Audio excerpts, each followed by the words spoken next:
It's the Morning Star Drive 117.8. You soaring up with sky, now's the time, don't delay. I'm sitting in my ride and it's time to fly. So let's realign, just listen and fill your mind. Hey guys, how is it going? And welcome to the Morning Star Drive on 117.8. It is Friday, February 7th, and so happy for you joining us.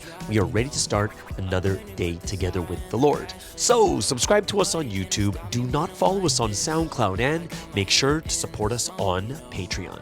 So today we have an exciting podcast for you. We have Until the End with Daniel Baker, the Wednesday Message Word Study, and of course commentaries, updates, and news on what is happening around the world in this history today. Oh, all right, everyone. How are you doing? And yes, the weekend is here. I am so excited and happy for this weekend. It's been, I don't know if it's been quite a long week for me. But yeah, a lot of things that are being resolved, and I'm very, very happy about this too. Don't forget, just like yesterday, Q&A Thursday, it's every week. Get those questions ready. Send them to me whenever you can. And if you haven't yet, for today's video, please leave a like and comment to build our community. I'm just super happy for everyone joining us every weekday on the Morning Star Drive. So let's get up and support each other each and every day. All right, this week's Sunday message title is Good Thoughts Are a Treasure. Okay, so yes, it is a Friday. It is a good day. You know, the weekend is always a good time. It gives you that time to have a little bit of a break. For me, my back is still it's still pretty painful, but third day in a row, I went to get some acupuncture done again, and I do feel better and better. You know, I know that there's no such thing as a magic solution that they're going to put some like needle into my arm and then all of a sudden all my muscles relax. Obviously, there's no such thing. There's no magic bullet, but getting treatment, stretching, strengthening my back, these are all things that I'm doing to, you know, get myself ready to be healthy again. And it already feels much better, but still a little bit of pain. Also today, I'm going to be picking up my car. So thank God, like I finally have what you'd call like, it's more of a semi-permanent solution. Like this is not man, I'm so thankful to God that I can get this. I've been borrowing cars from this and that person constantly, and it's such a hassle to give the car back and then just sit there like, man, I don't have a car. Like ever since the 21st, when I got back from America, I had no car, just stuck. And I can't even get to work. I got to ask people for rides. And you know how much of a hassle that is too. But I finally got a permanent solution, like semi-permanent, right? Because it's obviously not my car, but I can use this for long term. I'm just thankful. And not only that, today I finally ordered my desk and chair for my empty room that I have in my place, and that is even better for me. Like I have all the essentials I need, and you know, a desk isn't really something I have to have, mainly because I'm living in, you know, I have an office I can go to that's a 10-minute drive away, right? But having that in my house gives me that ability to be comfortable doing my work. Like right now, since I don't have a desk yet, I like sit on my sofa and I use my coffee table. And you know, a coffee table is for coffee, for drinking coffee together, right? So it's very, very low, and it actually hurts my back too, or I have to put my laptop on my lap, right? I've got to put my laptop on my lap and do my work like that. And that's still not really comfortable because, you know, a sofa is not really made for you to be working on for long periods of time, right? So my house is everything's basically done. I got all the essentials that I need. I've ordered the final things. And if there's anything else that needs to be bought in my house, I would say it's basically decorations. Like that's like the last of the last things. And if I were to have like some type of luxury treat that I'd want to put in my house, it would actually be a TV. Like that would be the thing. I'd be like, yep, I definitely want one of those kind of things. But it's not really a necessity for me too, because I know I'm not really watching TV at home anyways, right? But that would be kind of more of a luxury item. I don't really need it though. But that is something that I wouldn't mind having also. But I can't wait until all these other things get in. And it just feels good. It feels good that from next week I'll have a place to do my work in outside the office where I can record, I can do my YouTube, I can do this and that. And that's right. The only things that remain is just decorations, which I don't really care about. Personally, when it comes to decorations, I like it when people come and say to me like, oh, this would be nice if you had that. Oh, this would be nice if you had this. And I'm like, I'm totally open to all these things. Like when I have like this shelf in front of me that has like 12 slots. I put a volleyball in one. I got Sunseam's artwork in another one. I have, what do you call it? Some smelling perfume. Or I don't know what you call it, like a air freshener or whatever in one. I got like a bunch of hats in two of the other cubby holes. I just got 1, 2, 3, 4, 5.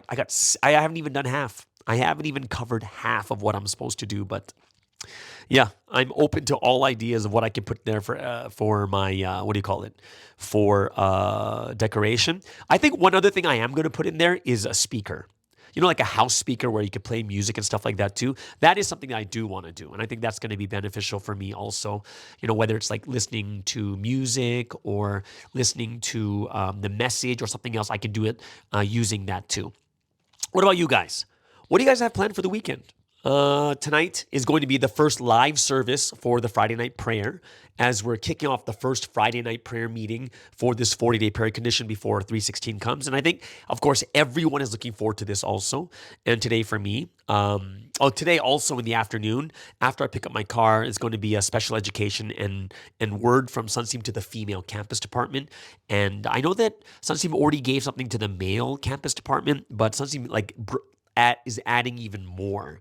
So I'm going to be going to Wilmington for that event. Looking forward to that for sure.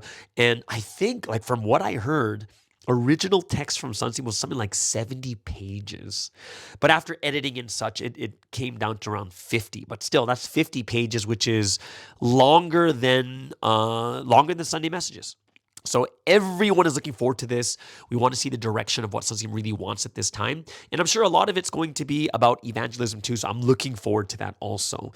And, it does, especially this year, a lot of our thoughts are going towards evangelism. I think it's something that's so important. It really is, right? I think all of us really understand how important it is, how important evangelism is at this time. Right? It is something that we have to be thinking about. And when I think about evangelism, sometimes I wonder to myself, what is going to make evangelism happen? Like that's the thing that makes me wonder a lot. What will actually make evangelism happen? Right? Because sometimes I think to myself, is it just about time? You know what I mean? Like there's, for instance, if there's a time of punishment, nothing's going to work until the punishment's over. Like say it's like 40 years, the 40 years is done, now something's going to work out kind of thing, right? So I'm wondering, like sometimes, is it the effort that isn't enough for evangelism, or is it more about the time that we're living in? Like when the time comes, everything works out. Even if you put in the smallest effort, it just works. And when it's not the time, it doesn't matter how much effort you put in, it just doesn't work. And I know that God's not going to tell us because we're always supposed to put in the maximum amount of effort. But I wonder if this is something that has to do with God's time or like a time of punishment. And if there will be a time when the condition is complete and then everything starts to work out. Like that, those types of things do go through my head. Because for me, I think all of us too, we would love to see that day when everything is working out and hordes of people are coming into Providence and they're realizing this history, they're loving this history and such too. But I also understand that, even if it's the right time, we still got to put in the human responsibility. And that's why, for me, it just makes me think more deeply about the time we're living in right now. And it also makes me think to myself is, what can I do to aid in this evangelism effort, right? Because, I'm much older now than I was before. I'm already 27 years into this history, just myself. 27 of a 47-year history. Think about that. So I've been in this history like more than half of this history. Isn't that interesting? It's a 47-year history. I've been here for 27 of those years. Wait, 1998. Yeah, 1998 I came, which means 20 years in. Which means I've been in this history longer than half of this history. Does that make sense? I've been in here for 27 and it's a 47-year history. So like what percentage is that? It's like 65% of, I've been in this history. I've seen 65% of this history. Doesn't that sound so crazy? That I've been in this history for like more than 60% of it. Let me just get an actual thing on this. So it's a 47-year history, and I've been here for 27 of 47, which means, yeah, I've been here for 57% of this history. I have seen with my own eyes 57% of this history. That is nuts when you think about that. It really, really is, right? So from all the things that I've seen, I also think like, what can I do? What do I do to aid in this evangelism effort? What do I do? Because, I'm not the same as I was before. I'm much older. There's less that I don't have as much energy, right? There's things that I know that I'm not able to do like I did in the past. And it really makes me think about what am I able to contribute in this history right now? And this is why I really understand even more how important the young generation is. We need that young generation, and we've lost a lot because of the pandemic, right? And what I mean by losing the young generation is not that they left. It's just they've all grown up so quickly. They're all in their mid-20s now because we had the pandemic and all the campus have basically graduated, and we don't have enough campus because evangelism didn't go well for the past like 4 or 5 years. And I realize even more, I just realize how important this next generation is. So, like, doesn't it make you guys think? When Satsim said that all of us were born with certain characteristics, we're all born with certain characters and certain skills, right? Innate skills and such. What is it that God wants from you? What does God want from me? Like, what is my part in the fulfillment of this will? God wants something from each and every one of us, but there is a specific will God has, right? There is something that we have been born to do in this time. We need to find it. Right? There are a lot of churches that are starting, it's so interesting looking at history in real time. Like right now, what does God want right now? Other than thinking about, when you look back at the past, like, oh, this is what God wanted. Oh, this is what God wanted. You know what I mean? It's so easy to look in hindsight. But if we're to look right now, because the most important thing is catching God's will right now. And that's the thing that I look at and like, oh, I wonder what we should do.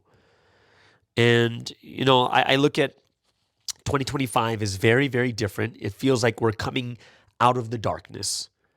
And now a lot of churches are going over their evangelism plans for this entire year, evangelism programs. And I was wondering about what plans do your churches have for 2025? Like what is it? Like it just feels like we are more free this year. We are breaking free from the chaos. Things are settling down. And what are the plans that everyone has to make history happen in their countries and in their churches? Is there anything different? Or is the feeling just different? Do you feel that this year will be different, or do you feel that it'll be quite similar to before? Will evangelism go up this year compared to the last 3 to 4 years? Like for me, what all I can sense for myself is that the biggest contribution that I'm going to be able to give at this point in my life is going to be internet ministry, like for evangelism. That's my passion. That's what I feel will make the biggest difference. And it's something to do with the internet for sure. In my eyes, like I was actually talking to a friend the other day, yesterday, and we were talking about internet ministry, and they were asking me. There's a Korean person. They're just like, "What made you want to start the podcast and the YouTube channel?" And when I started talking about it, it kind of reignited a spark in me, and it was so interesting because you guys know the story. It all started on 3/16. 2020, so almost 5 years, like it's basically been 5 years now. And my very first recording was on 3/16. I was so inspired by the message that Sunseam gave for 316 in 2020, and it sparked something in my heart that I instantly started this podcast on that day. Even though it took 5 to 7 hours, I just did it. I didn't know why. It was just something I just wanted and needed to do. And as it started, I gained a lot of confidence and pushed through and made it better and better. And it became something that was polished and ready probably within the first 2 to 3 years. And interestingly, I think nothing really hit me until the third year. And of course, we know that in the third year was 2023. Of how important the podcast really is. And the biggest thing I realized about this podcast is not about helping people in 2023. That's actually a bonus for me that a lot of people were helped by this podcast in 2023, but it was something much bigger than this. The biggest thing I realized about how important this MSD podcast is, it's more about, it's historical. Historical not meaning like, oh, guess what, guys? This is the first podcast ever in Providence. No. Nothing to do with that. It is historic. What does that mean? It means that in the hundreds of years, like the 1,000-year history, future seminaries, future historians of Providence are going to be studying this podcast in the future. Why? Because even now, when I'm listening to this one amazing Canadian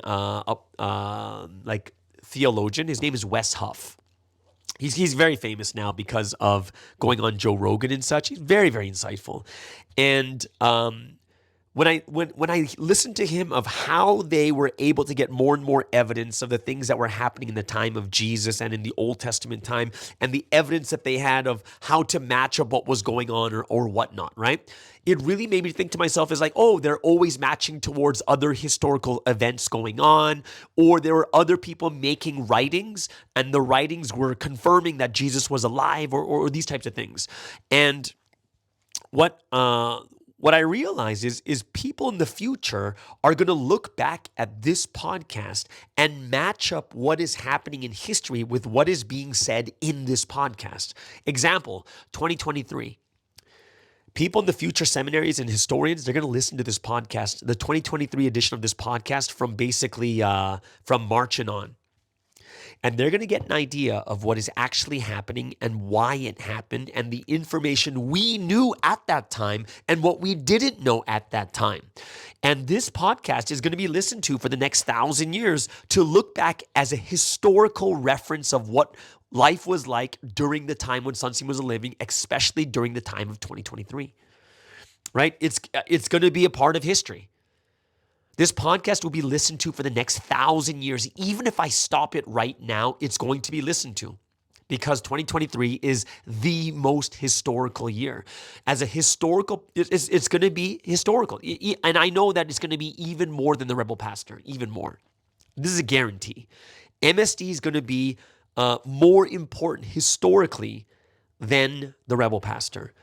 Right? This podcast will have far more reach and importance in history compared to the Rebel Pastor because the Rebel Pastor will probably just be known as like the first evangelistic YouTube channel we have, right? Unless it becomes so famous that it's able to evangelize tens of thousands of people. Like, unless that happens, which I don't even know if that's going to happen, I think this MSD is going to be far more, the significance is far more. The more MSD will have a much bigger reach in the historical context of this 1,000-year history, and there's only I can only see one way that this podcast becomes meaningless. The only way this podcast becomes meaningless is if I leave this history. Then everything I've done will be meaningless. All my efforts will go in vain. That's the only way it's going to happen like this, right? And, I'm not saying I'm going to do that, obviously, but like that's the only way I can see this podcast not having significance. And I think this is something that we all have to leave behind. It's something that we all have to do in one way or another. Something has to be left behind for the future generations, so that they can have a window into the past generations, especially those that lived at the same time as Sunseam. And it's funny because, I was telling my friend, I really, really want to interview KJS. And I think This is going to be historical too. I really want to interview her to see where things went wrong, what happened, what turned her heart, what allowed her to give Satan a foothold. I want to know how all these things went down. I really do. I really want to know. And I think that would also be historical. I think it would be historical. It's like, think about Judas Iscariot. No one knows exactly what happened, but he was the one that betrayed Jesus for him to go to the cross. That's a major thing. But no one knows what the turning point was. No one knows what was going through his heart. No one knows what was the bad decisions he made that changed his trajectory. But it's something that I think that if we could get into his mind, something we could learn from, see how these things happened. I'm interested. Like completely 100% interested to interview KJS, for sure. Everything has to be left behind for the future generations. Everything should be left behind so that future generations can see what actually happened. Like, that's why I don't erase my pictures with KJS. Someone's like going, why do you still have those pictures? I'm like, it's historical. Regardless if it's negative, it's still historical. It really is. And a lot of the pictures, like, put it this way, guys. Remember the interviews I did for the Sunday edition? The interviews, I got people's testimonies. I had Maple's interview. I have... So that's something historical. I have all these pictures and videos of me and KJS and stuff like that too. It's all historical. And those things we're able to use to show the future history. Everything we need to leave things behind, regardless of how good or bad it is. Everything should be left behind so that future generations can see what actually happened. It's really about the future. It's for history. We need historians in Providence even right now. People taking down historical evidence and facts of your country. Because the people in Korea can't do everything. They can only do Korea. But people in Japan got to do Japan. People in Taiwan, in America, in Mongolia, in Malaysia, in Singapore, people have to write down history. People taking down historical evidence and facts now. Got to take it down now so the future can see exactly what happened. Because the worst thing that can happen is that the future generations have no idea what happened in our generation. They'll have no idea how difficult it really was or exactly why things happen. It's not good enough to generalize, just say that, oh, it wasn't a good generation. Oh, it's because of our mistakes. Well, what mistakes? What went wrong? Why did history take this turn? Why are we on the path of the cross again? It plays such a huge role. And that is something that I do think that we have to think about as people understanding history in the grand scheme of things. We need to see things in the grand scheme. We really do, right? So that is something that I really, really think about even more. What are we leaving behind? I'm not saying that everyone has to make a podcast. I'm not saying everyone has to, evangelize 10,000 people, even though that'd be nice. But there's a lot of different things that we're able to contribute to this history with. All right? So yeah, there's a lot of things that I've been thinking about and things that are going on in my mind, and we have to make it to that level. Either way. All right. So there it is, guys. That is the segment number 1 for today. Of course, we got to get into the Wednesday Message Word Study and then Until the End with Daniel Baker. So first, let's move into today's music break.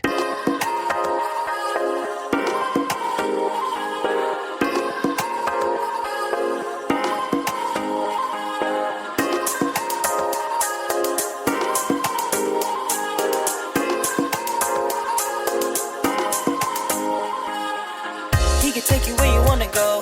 You gotta really show him that you want it though. He can show you where you wanna be. You gotta put in words that'll be unseen. Look, and it's just like that. Take it to the golden city just with a snap. You don't even gotta trip, no, we got your back. All you gotta do is sit back and relax.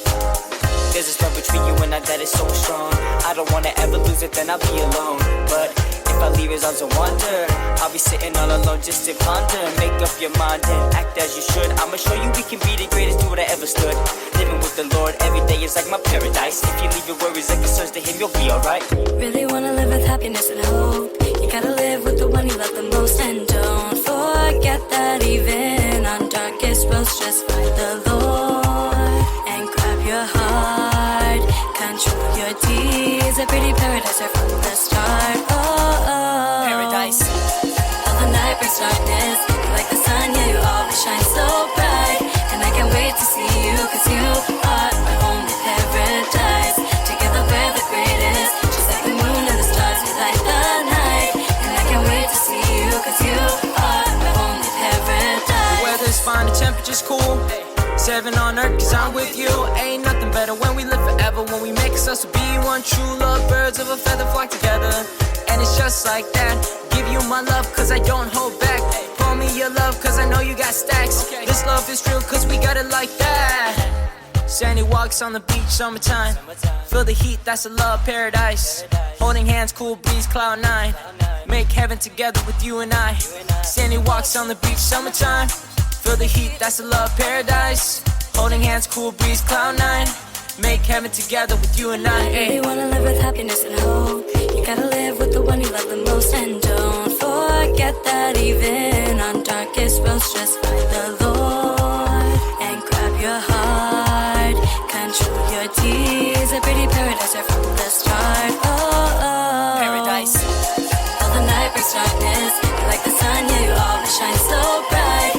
And I can't wait to see you, cause you are my only paradise. Together we're the greatest, just like the moon and the stars, we light the night. And I can't wait to see you, cause you are my only paradise. He can take you where you wanna go. He can take you where you wanna go. He can take you where you wanna go. He can take you where you wanna go. He can show you what you wanna know. He can show you what you wanna know. I have realized I'm not alone, because living with you is like my paradise. All the night brings darkness, you're like the sun, yeah, you always shine so bright. And I can't wait to see you, cause you are my only paradise. Together we're the greatest, just like the moon and the stars, we light the night. And I can't wait to see you, cause you are my only paradise. All the night brings darkness, you're like the sun, yeah, you always shine so bright. And I can't wait to see you, cause you are my only paradise. Together we're the greatest, just like the moon and the stars, we light the night. And I can't wait to see you, cause you are my only paradise.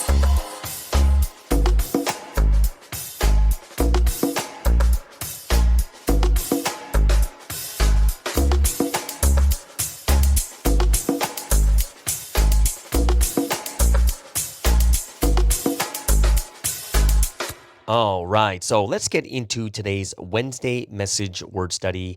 And of course, we had another great message from Sunseam on the Wednesday message with a new title of Let's Take Action to the Utmost and Receive the Utmost. And of course, man, this one scripture is a heavy one, right? And we've heard this one before. It's Revelation chapter 2, verse 10 that says, "Do not be afraid of what you're about to suffer. I tell you, the devil will put some of you in prison to test you, and you will suffer persecution for 10 days. Be faithful even to the point of death, and I will give you life as your victor's crown." So heavy verse, right?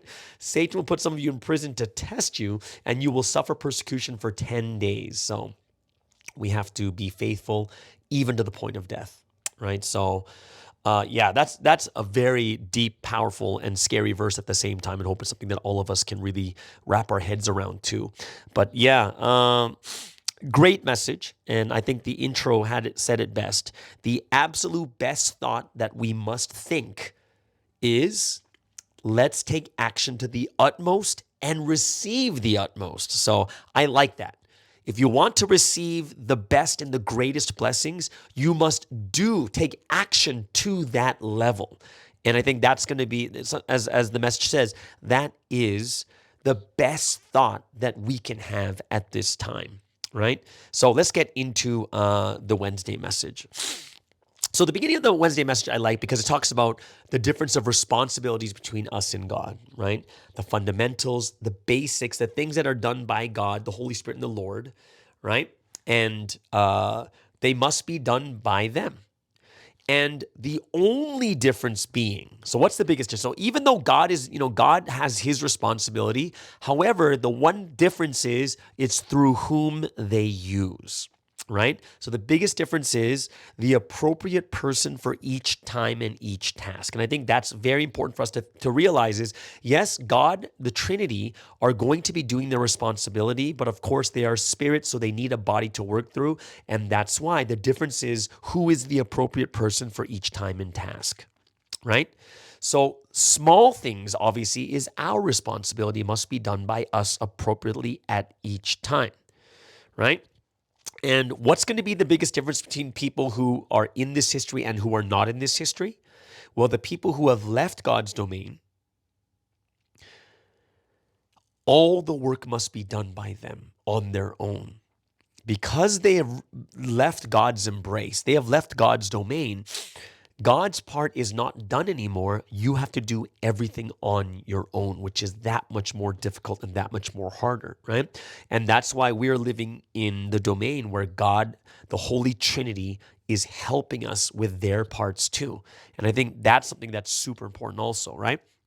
And, when we look at ourselves also, whenever people leave this history, one of the things that's very interesting is the message said that if you leave God's embrace, then you're managed by Satan and the evil.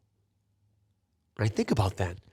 If you leave God's embrace, then who's the one managing you? It is Satan. It is the evil people that are managing you. Right? And that's why we have to always stay within God's domain. No matter how hard it is, you have to remain until the end. Right? So, that part was, I really enjoyed that part. But the next part here was very interesting too, because now Sunseem goes back into the people who are married and unmarried in Providence, right? And it's very, very deep the way Sunseem puts it. He says, when you just look at people in the world, people who are married live a different life than people who are unmarried. Very true, right? Unmarried people, they're living for themselves, right? Unmarried people are more free. Unmarried people are not taking care of others. And they says, even those within God's will. So in this history, there's a people who are married within God's history, and there are people who are single within God's history, and their lives are very different. Why? Because even in God's history, a married person has to love their spouse, love their children.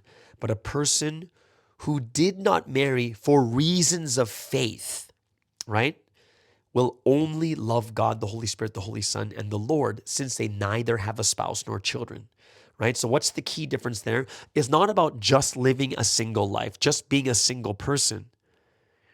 It is they are single because they only love the Holy Trinity and the Lord. That's the entire reason why they're doing it, right? And of course, there's that very, very famous verse in 1 Corinthians 7 where Paul's like, hey, he says, I think it's good for a man to remain as he is, right? Don't get married. It's better. It's better, right? And he says, but he's like, obviously he's saying that, but if you do marry, you haven't sinned. If a virgin marries, there's no sin. But those who marry will face many troubles in this life. And I want to spare you from this, right? And it almost sounds like he's like, no one should get married. That's kind of what it almost sounds like what he's saying. But if we listen to the words more and more, it's going to be the vast majority that do get married, right? That's going to happen for sure. And what we need to realize is, there are the people that are going to live the life living only for this history and living only for God, right? So, yeah, that's why the message is like those who are living only for the heavens should love themselves, right? And they're able to live for themselves, right? And they're the ones that are going to be living and loving themselves, living for themselves, and it's just them and God, right? Even if you're in a home by yourself, you're living for yourself, you have more free time, you can make you can make decisions on your own, do the things you need to do. But on top of that, what needs to happen is, we need to have that love for the Holy Trinity, right? So, it's It's just saying that there is a difference, and with the time allotted that you have, because a married person has to live for their spouse and live for their children and share things with their family. And that does kind of actually sound like living alone or living single for the sake of faith. It almost feels like a selfish life, almost. It almost makes it sound like that, because it's like, well, married people have to live for their spouse and children, which is very, very noble and good. Sharing things with their family, great, right? A married person has many people to share things with, so they must run more and work harder, right? And that's true. It's about time. It's about what you can put your effort towards, right? A person who chooses not to marry for the heavens should realize for whom they did not marry and for whom they must take action and running and sprinting for, right? And we need those people too in this history, especially in the very beginning, right? So I hope that's something that people will also recognize and realize. Is I know there came a point where people are like, no, you should just, it's better off to do this, it's better off to do that. But no, Sunseam is bringing things back to what it was meant to be. There are people that are meant to be, like the Old Testament said, there are eunuchs. There are people meant to live that way, like the nuns and the monks. There are people that are meant to run like that. And I think the last statistic I found is like, even the Catholic Church still has like 700,000 monks and nuns in the world. It's still needed, right? It's still there, even in the former faith too, right? So that was an interesting thing that Sunseam brought up also. Now, another thing that I thought was kind of cool is when Sunseam talks about, he kind of poses a question to everyone in Providence, and he says, have we in Providence done the utmost before God, or have we only taken ordinary action? That's a loaded question. Like, man, think about that. Have you, as an individual, done the utmost before God? Or have you just taken ordinary action? How do we know? Look at what you've received. If you receive ordinary, it means you took ordinary action. If you did your utmost, you received at the utmost. Only God knows what and how much people have done. And God is fair, and He will give exactly according to what you have done. Right? According to what you have done. And that's just the truth. You're going to know how much or how well you've done according to how much you received. And that's why God is telling us, do it with all your heart, soul, will, and life. This is the time right now. Right? Look at this history in general. We have put our life on the lines in this history, or else we couldn't get Wonmyeongdong. We couldn't get these church buildings, right? We couldn't have any of these things. We couldn't have acquired any of these things. It's because we have sown with sincere devotion and effort and hard work, and we put everything on the line. And that's why we can harvest Wonmyeongdong. So, I hope that's something that we can really understand, is the big things require big actions. And then remember that first video. The first video is like, hey, if you do it by yourself, it's going to be hard. When it comes to big things we need to do, you need to share the merits of sincere devotion and effort by working together. You can't do it. You can't catch a big fish or a whale or a boar by yourself. Share the merits by working together with 10 or 20 people in unison with God. So we got to work together. God wants us to work together. It's not going to work when we're alone. Right? And, once again, it comes up again is, hey, where's the tithe going to? Be sure to offer a 10th to God also. I know people that give zero. I've seen it. I've seen people give zero. Absolutely zero. This is a time for everyone to come together, right?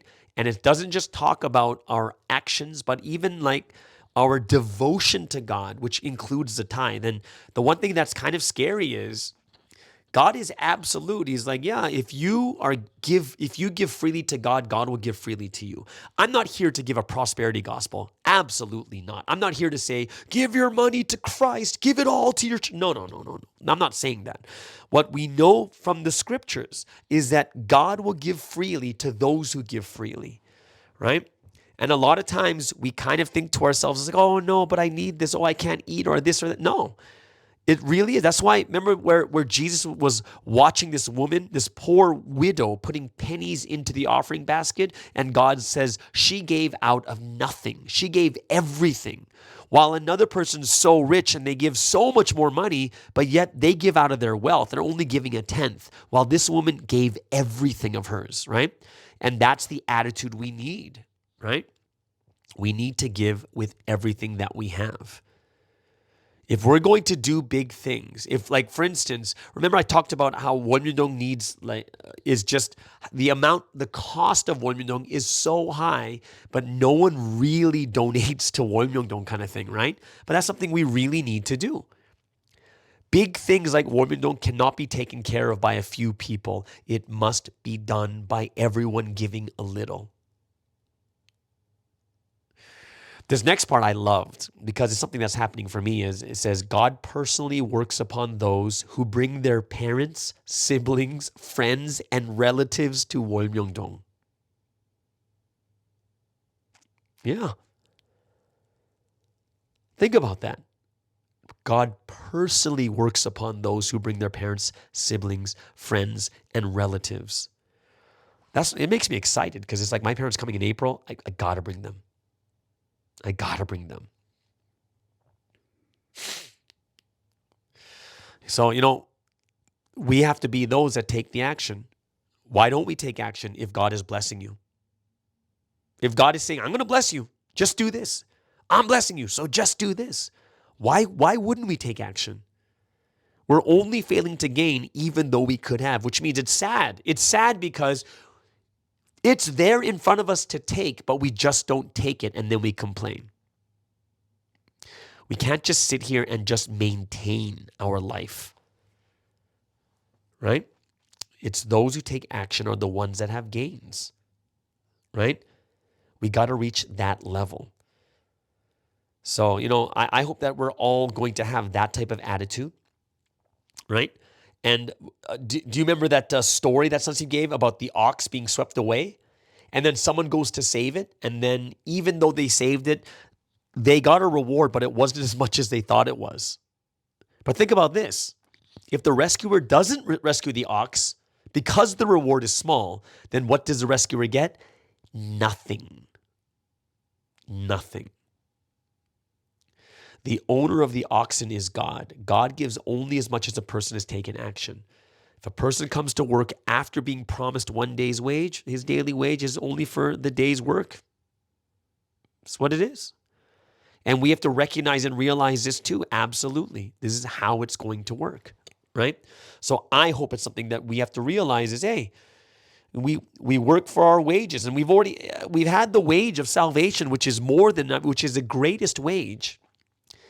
And, we have to realize that we're there to save the oxen. We're there to save those being swept away. But we can't sit there and expect, like, well, why don't you give me $10,000 or something like that?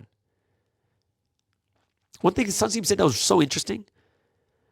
When someone who would have been swept away by death eternally is saved, they give thanks partially, and at best, they give a tithe.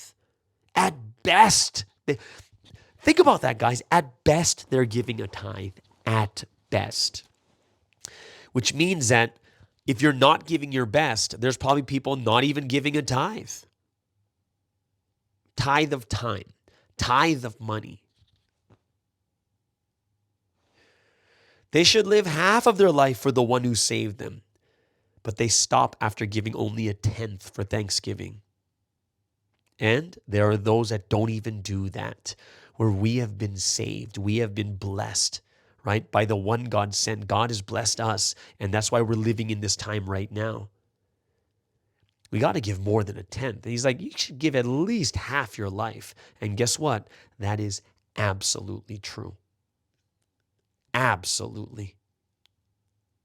right? So I hope it's something that we can kind of keep in our hearts and our minds too, and really, take to heart what this Wednesday message is giving us too, okay? Either way, that is the Wednesday message. Hope it's something that you guys gained a lot from. If you have any questions or anything else, please let me know. And would love to see. I hope we can really get ourselves to understand the shimjung of God right now also. Okay? So, of course, we have the last segment, which is Until the End with Daniel Baker. But before we get into it, let's move into the final music break of the day.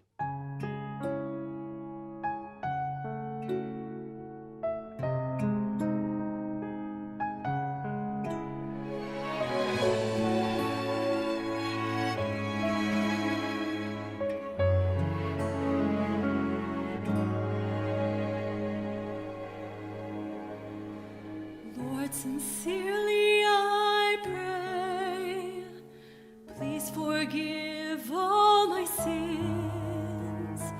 Please forgive me, please don't leave my side. Take me as your own. If alone I wander, death will carry me away.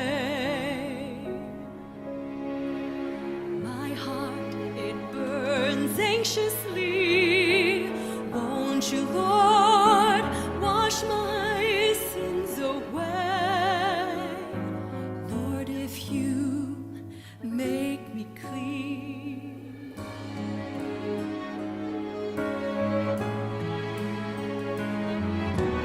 I'll live my life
Hello everyone, welcome back to the Do It Until the End podcast. I hope everyone is having an amazing week with the Lord. Let's have an amazing podcast segment together. Now, I officially have some great news. It's official. I am going to and moving to Japan for university. Wow, the time of Daniel being, a worker is done. I finally am moving on to becoming a student again. And so 45 days from now, I'm moving to Japan full-time to learn. And it's going to be a lot of fun because the university I am attending is 70% my major, 30% learning Japanese. That means that, I'm going to try. Of course, it's do or do not try, but I am going to become fluent in 3 languages: Korean, English, and to an extent, Japanese. Now, many people might ask why Japan. Going to university in Japan was more of a long shot, and I applied for Japan and this university, and I got accepted. And even before being accepted, I was kind of like, if this is God's will, if I get accepted and a decent scholarship, I'll consider it and see that it's probably God's will to go there. So yeah, I got accepted. Then I got a decent scholarship, and I was like, oh, okay, let me pray a little more. And then that's when the word came out about Korea being the middle, and Providence is going to spread to Japan and China, right? And that's where where Sensei said, Japan is going to become a really big part of Providence going into the future. Now, this is when I was like, okay, God, I get it. There is no turning back now. And this is always something I really wanted to do in the past also, really live in Japan and visit Japan a lot. Now, I didn't think I was going to be able to study in Japan, but this opportunity came, and I'm truly thankful to the Trinity. And 45 days from now, I'm going to be in Japan learning full-time, but until then, I am stuck in Korea with barely any schedule. And you guys understand that if you don't have any schedule, it is very difficult to get stuff done. And I was like, wow, I'm quote-unquote wasting my time a lot. Let's get stuff done. Now, I didn't want to just get quote-unquote stuff done.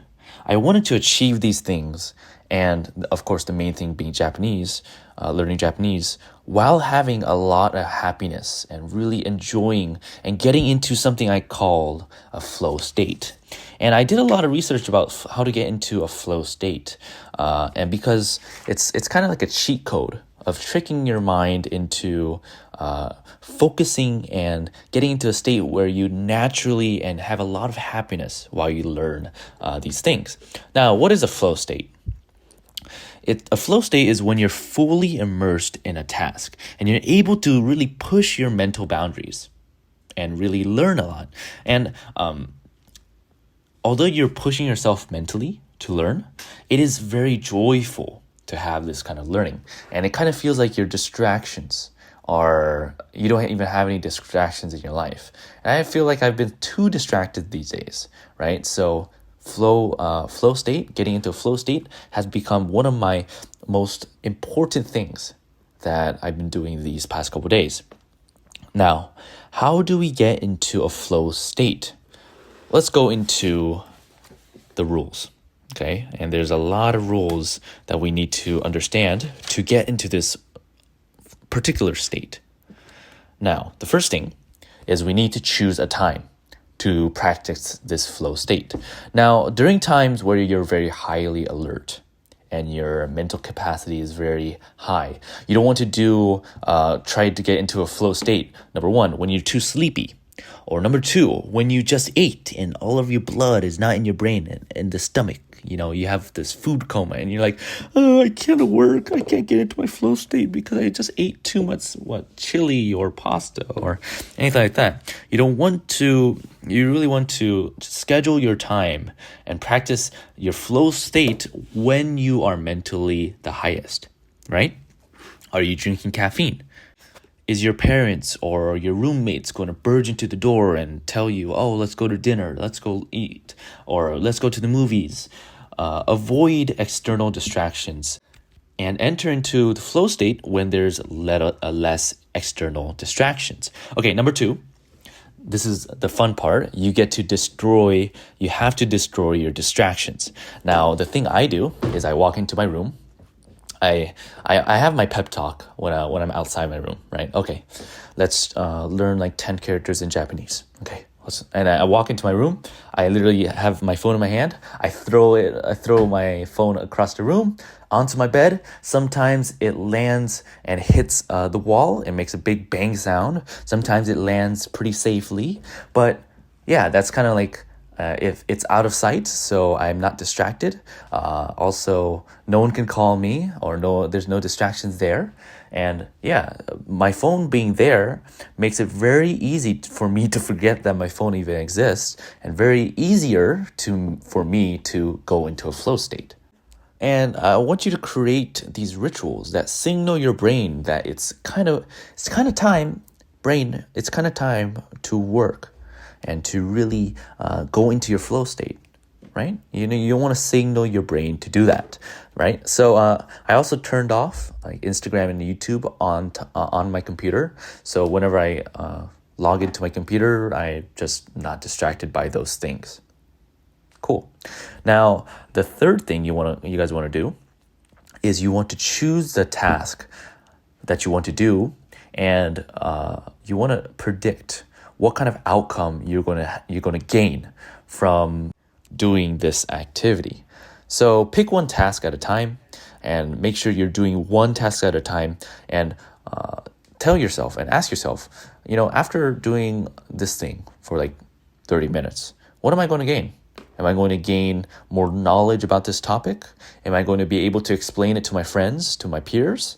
Am I going to be able to have a better total understanding about the subject? If you really ask these questions, it's very easier for your brain to go into that flow state where you're naturally learning.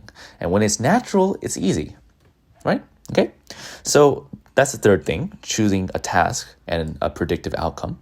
So the fourth thing and the last thing you want to do is setting up more rituals. Everyone has rituals, right? And because I'm a really big sports fan, LeBron James, his famous sports ritual is right before the game starts, he goes up to the crowd, he gets a big thing of chalk, because chalk is used to grip the ball better in the NBA, and he does like a clapping motion, and then the chalk goes everywhere, and everyone goes roar, and that puts his brain into a state where, okay, now it's game time, right? Okay, you can do a couple more rituals. For me, the ritual I like to do is picking good music. This might not be for you, but I tend to feel like when I pick music that has a lot of words in them, I kind of like think about the words instead of actually studying or going to my flow state. But for me, it's things like Pokemon music from the games way past that just give me a ton of nostalgia. But also, it's kind of like your signal to your brain, okay, let's study. Now, do what is needed for you to get into that flow state. We talked about caffeine. Do you drink caffeine or not? How clean is your environment? You can think about all these different types of things to make yourself have a better ritual so you can get into a better flow state. Okay? So that's all I've been doing these past couple of days to really, for me is I really wanted to learn Japanese right now. So I'm going through the basics right now and having a good time. And I really realized that to do things consistently, you have to have a lot of fun. And you have to enjoy it. Now, if you're doing a job and you get paid, that might be a different thing. You might hate your job. But learning and actually doing new things and having new experiences, if it's not fun, then it's very difficult to do that thing for a long time. Right? So, flow state makes it a lot of fun. Makes you actually look forward to learning. Now that's something I've been recently getting back into, right? There's been a time where I just didn't learn. I was working and stuff. But yeah, having fun while you're learning. Having fun while you're doing evangelism, doing church stuff. Very important for longevity. So that's all I have for you guys today. I hope everyone has an amazing week with the Lord. To everyone who is going to the end, let's walk this path together. Peace out, guys. Bye-bye. It's the Morning Star Drive 117.8. You soaring up with sky, now's the time, don't delay. I'm sitting in my ride and it's time to fly. So let's realign, just listen and fill your mind. I'm burning with desire and the passion. Nobody can